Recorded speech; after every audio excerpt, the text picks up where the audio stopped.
What is the fastest way to get to Myrtle Beach? And the discussion continues on this episode of the Driving with Rob podcast.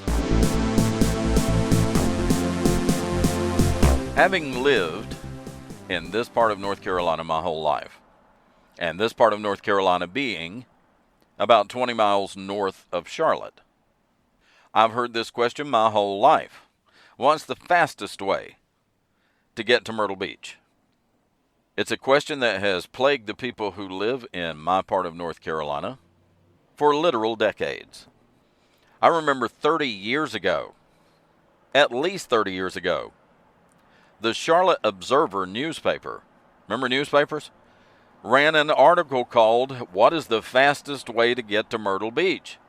And everybody I knew read it. We talked about it at work the next day. What is the fastest way to get to Myrtle Beach from here? Well, the short answer is there ain't no fast way. There is no fast way to get to Myrtle Beach. I think the South Carolina DOT has been working on it for years. How can we get the tourists and their money to Myrtle Beach faster? And that was the whole thing that drove Christopher Columbus to discover North America. Europeans were trying to find a faster way to get to the Orient than the arduous overland route that they have been taking since the days of Genghis Khan. And Christopher Columbus said, you know what would be faster? If instead of heading east over land, if we head west over water, we could get there a lot faster and with a lot less stress and trouble. And that's why Native Americans are called Indians. Because Christopher Columbus was convinced that he had landed on the east coast of India. So for hundreds of years, people have been saying, how can I get there faster? Well, until Starfleet perfects the transporter, there is no fast way to get to Myrtle Beach. But the short answer is, how would you like to get to Myrtle Beach? Your GPS gives you options. Some of the options include avoid toll roads, avoid major highways, shortest distance, fastest way, because the shortest way is not always the fastest way. You can select scenic route, which is pretty much the same setting as avoid major highways. Some people see the destination as the goal, something to achieve, something to shoot for. And some people just embrace the journey. When I was a kid growing up, going on vacations with my parents, my dad and my grandfather were focused on two things. How fast can I get there and what kind of mileage did I get? The trip, the journey, is also part of my vacation. How fast I can get there is not a concern that I have. Whether you're going to North Myrtle Beach, or if you're going more south toward Murrells Inlet, it's about a 200-mile trip from my house.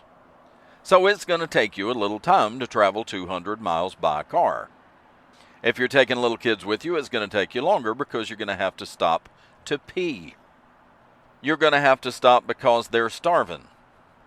But the bottom line is, to get from where I live to Myrtle Beach, you're going to have to go through a lot of small towns in South Carolina before you ever get to the beach. We have gone every way you can go from my house to Myrtle Beach.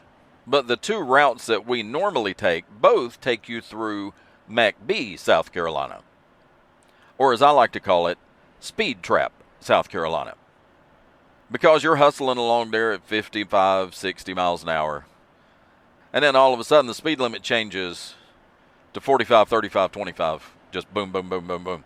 You can't let your foot off the gas and slow down fast enough to go the posted speed limit. You're going to have to hit your brakes. And that little podunk town in South Carolina is notorious for funding their entire economy through speeding tickets. And when you go through McBee, South Carolina, you're pretty much going to have to go through Darlington and Florence. And we have learned over the years which fast food restaurants would accommodate a camper. Because if you're pulling a camper trailer, you can't just pull over anywhere. You have to stop at a place that will accommodate your camper trailer and your tow vehicle. So one of our favorite places to stop is the Cracker Barrel in Florence, South Carolina, because it has a big enough parking lot that you can usually find a place to park, but you can also park on the little access road that leads to a hotel in Florence right next to the Cracker Barrel. So that's normally where we go. Well, if that is the route that you're taking, there is no way to get to Myrtle Beach without going through the town of Conway, South Carolina. And as often as not, once I see the sign that says, entering Conway, I will say out loud, "Hello, darling." And I'm sure that somebody knows, because they've counted, how many thousands of cars go through Conway on their way to Myrtle Beach. And God forbid there's a traffic accident in Conway, because if so, your 4-hour trip to the beach has now turned into a 6-hour trip to the beach. Once you realize you can't get there from here, there is no other way to go. You have to go through Conway, South Carolina. Well, once you get to Conway, you've still got 45 minutes to an hour before you get to Myrtle Beach. And as I said before, there is no quick way to get to Myrtle Beach. There's other ways. We have gone as far south as Georgetown and then came up the coast to Myrtle Beach. It's a much easier, much more relaxing trip, but it's going to tack on another hour of travel time. But at least when you go to Georgetown, you can take better, wider highways, which makes it easier when you're pulling a camper. But it is going to add some time to your travel. For the North Carolina beaches, Highway 74 is the best way to go. Highway 74 from my house runs through Charlotte, and if you stay on it long enough, you will eventually end up in Wilmington. Well, you can take Highway 74 for most of your trip. And then once you get way down toward the eastern part of the state, you can head south and go to Myrtle Beach that way.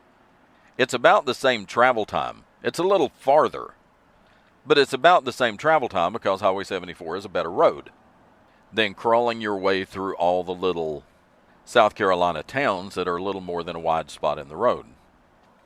We are probably going to continue to travel to Myrtle Beach for the rest of my life because Myrtle Beach is where you go. The bottom line is there is no quick way to get to Myrtle Beach, South Carolina.